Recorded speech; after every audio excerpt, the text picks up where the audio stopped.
Hi everybody, it's Simon Keeling here, and it is Thursday the 28th of June. Thanks for watching. Bit of a change round in the charts today, because whereas yesterday it was the ECMWF that was going for low pressure next week, now it's the GFS Ensemble which is going for low pressure next week, and the ECMWF has toned things down completely. I'll show you all about that in just a moment. I must just remind you though that the site's all free of charge and available to everybody because of the adverts that are on here.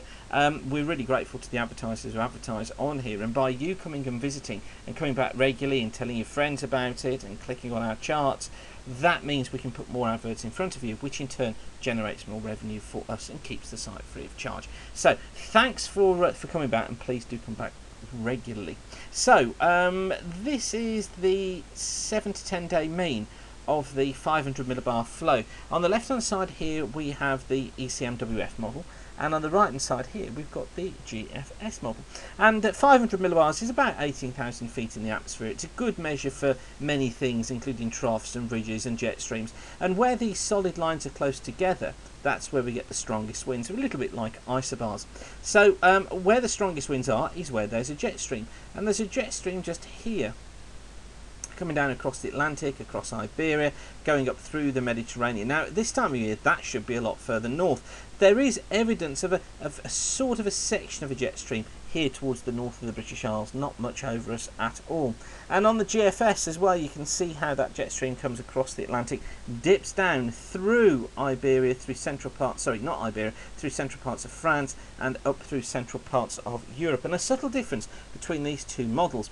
Essentially what I'm looking at is this ridge out to the west here. Remember, this is the chart for 7 to 10 days time, so this is the chart running from next Thursday to Sunday the 8th. And what I think is going to happen here, and what I don't think the ECMWF has quite got correct, is that this ridge and these oranges show that heights are above normal for the time of year.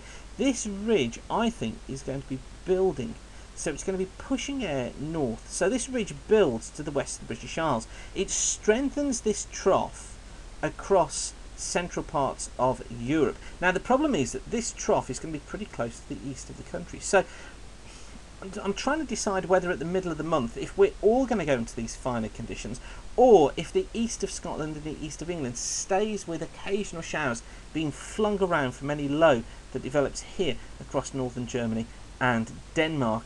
At the moment, between a rock and a hard place on that, I think best to say central and western areas are going to be seeing the best of the weather for the middle of the month, and I'm hopeful, I've got my fingers crossed, that it will be some summer-like weather as well, but perhaps not lasting for very long, and certainly not of the very warm variety. Probably temperatures near normal, but drier, sunny conditions for most of us. That's still a way off, of course. We've got to get the next few days out of the way first of all, and let's just show you first of all this comparison chart. This is valid for the 4th of July, so this is next Wednesday, and this is from the GFS Ensemble. Notice the low towards the north of Scotland there. Here's our trough look. You see that yellow colour there, the dip, the V shape, well the U shape there in that colour. That's the trough, which I think is going to spread eastwards. That's at 500 millibars. Now compare that to the ECMWF for the same time, and yes, the trough is still there, but it's not so marked. And look, our low has gone. So ECMWF not really going for it, but the GFS certainly is. So I think we're going to go with GFS at the moment, and this is how things shape up in the coming days. This is the chart for today. We've got the time and the date up here in the top right hand corner. So this is the chart for today. Low pressure off towards the west, and it's this low that's been responsible for the heavy downpours during this morning. I think into Friday, so we'll find a breezy day. I think showers affecting many western areas. Pretty cloudy for many, but best of the sunshine east Anglia in the southeast, where it should stay dry. These showers across parts of Wales, northwest England could be heavy. I think torrential showers again for western Scotland and for Northern Ireland too. So all in all, a mixed day, but certainly west is worse and the east is the best.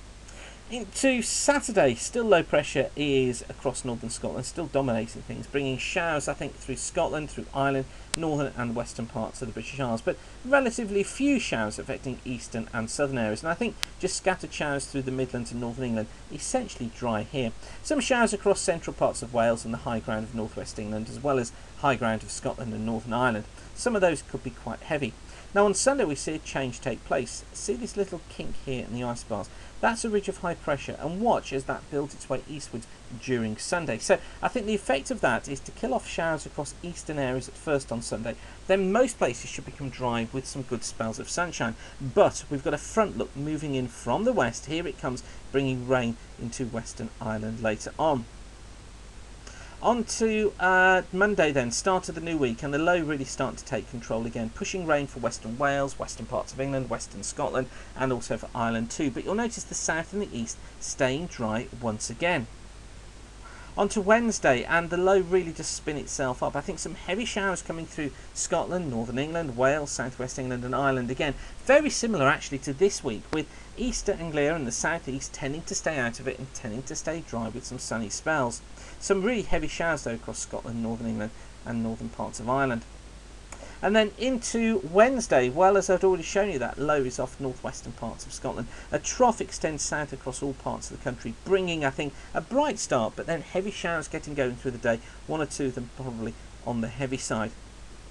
On Thursday of next week, the low is slipping its way south through the country, so again, I think we're going to be going into a day of sunshine and heavy showers, thundery showers across the south possible during the course of Thursday. On to Friday now, and the low is still around, but it's starting to fade away. Yes, there'll be some showers, but I think they'll be more scattered by next Friday. And I think with this north and northwesterly flow, temperatures 21 or 22 degrees, but some good spells of sunshine in between as well. And then into the weekend, well, the low reluctant to clear away on the Saturday, bringing further outbreaks of showers. But then by the Sunday, it's kind of slipping away. And yes, we'll get a few showers around, but there'll be sunny spells. It shouldn't be too hot. But look, here's the high building in the west. So that by Monday the 9th, the high is starting to assert itself. Yes, there'll be one or two showers developing in the afternoon, but here is that ridge building through. Look, I think many parts of England and Wales are probably going to be dry. These showers tending to be mainly across high ground of the Pennines, perhaps the Shropshire Hills, Scotland and Ireland. Many areas tend to stay dry. And then on to the 10th, which is a week on Tuesday, and the high look is building in. Showers affecting the eastern coast. This is what I'm concerned about, that those eastern coasts never really get out of the showery conditions because the trough is lying down here. And I'm just worried that these eastern coasts don't get out of those showery conditions, but elsewhere it looks as if it's dry with sunny spells. Into Wednesday the 11th, and the high is in, so again some showers possibly affecting eastern parts of Scotland and East England, but for many it's a dry day with some good sunny spells, and it looks like staying that way into the end of the week after next as well, with some good sunny spells around, some showers across Scotland, perhaps one or two down the eastern coast of England, but for many I think we are entering into a spell of dry weather as this high builds in. Of course, the question is, how long does it last? And that's what I'm looking at just at the moment. I have a feeling it's only going to be a 7 to 10 day spell, and then we could find ourselves breaking down into more unsettled conditions once again. But of course, I'll keep you updated on developments on that.